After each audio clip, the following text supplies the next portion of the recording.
Virgos, welcome back to my channel. Let's take a look at what the harsh truth is that you need to hear for the first half of April.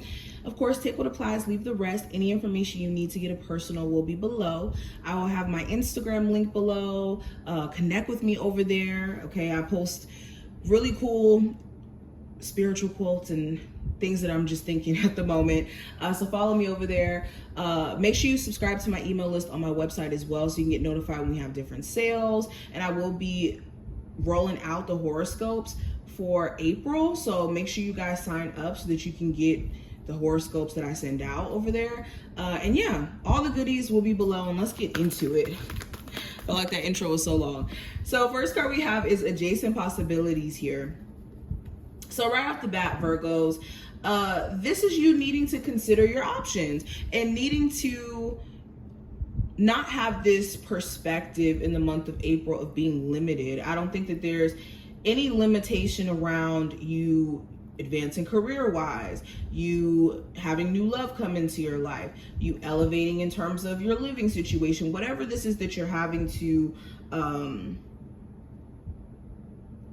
sort out here with this energy. Spirit is encouraging you to not have this limited perspective in terms of what's available to you, or even limiting yourself by being stuck to routine or being stuck to what feels comfortable.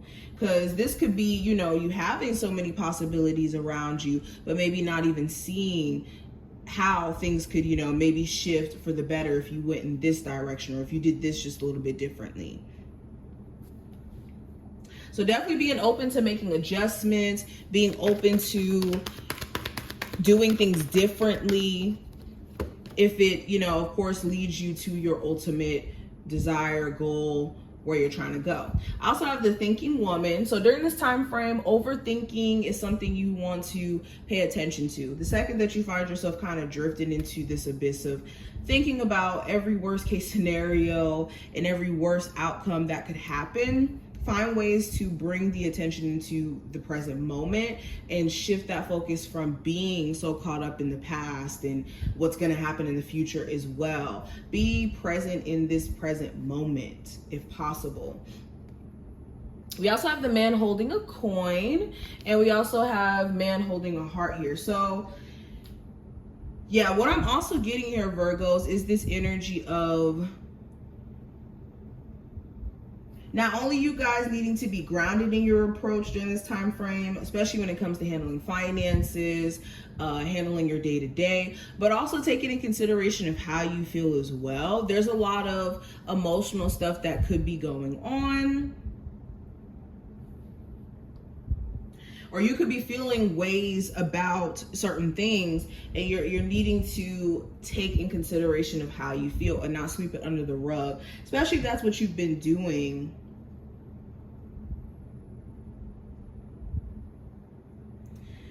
Spirit is saying if somebody makes you paranoid about whether or not you can trust them, especially if it's based off of fact, not, you know, just more so paranoia, that could be something to kind of take heed of and just use your discernment. But let's keep going.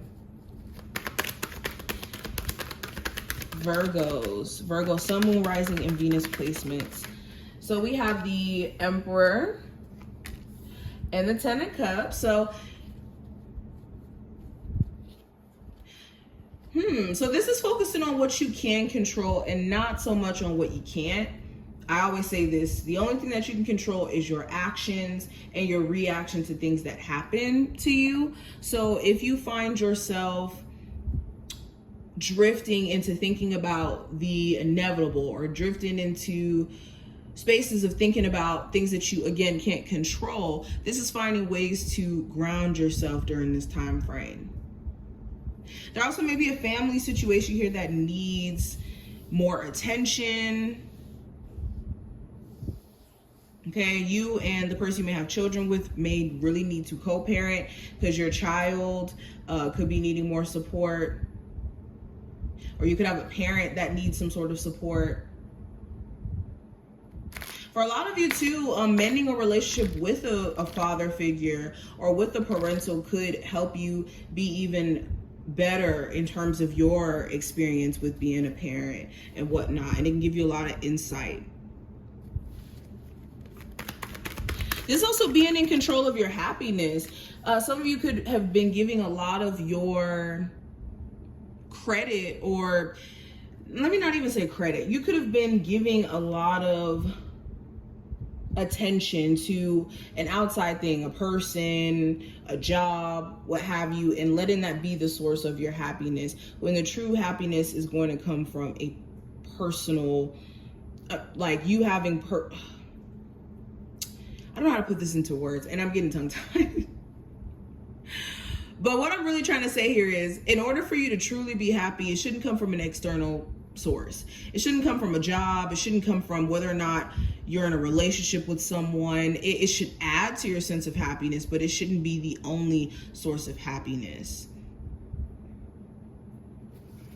And that's what's going to help you feel a lot more content during this time frame, is you taking the time out to, again, focus on the things that you can control and focus on how you can create personal happiness outside of the external things. Now, we also have the 8 of Cups, 2 of Cups, and the 4 of Cups. We literally have so much cup energy. So definitely a time where you're needing to work through your emotions, needing to be clear in terms of what your intuition is saying.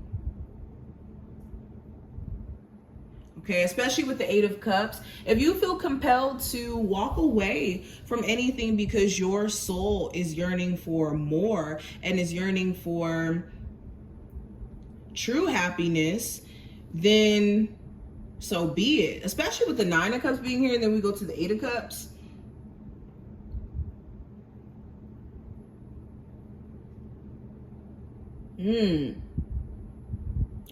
This is also a time where you want to be careful of focusing on what you don't like so much. I know it's so easy as a Virgo, with you being somebody who's so analytical about everything, to kind of look at the practical aspect of everything and nitpick at certain things. But during this time frame, it may not do you any justice on a personal level to overwhelm yourself with just the focus of what you don't like, instead of seeing the opportunity to create what you do, or to go after what you do want. Especially with that cup that's always floating in the sky from the universe, that's there to help you. So this is pretty much what I'm seeing. I hope that this reading was helpful and that you took something from it. If you did enjoy, definitely thumbs it up, subscribe so that you never miss a beat. And I will see you in the next one. Thank you, Virgos.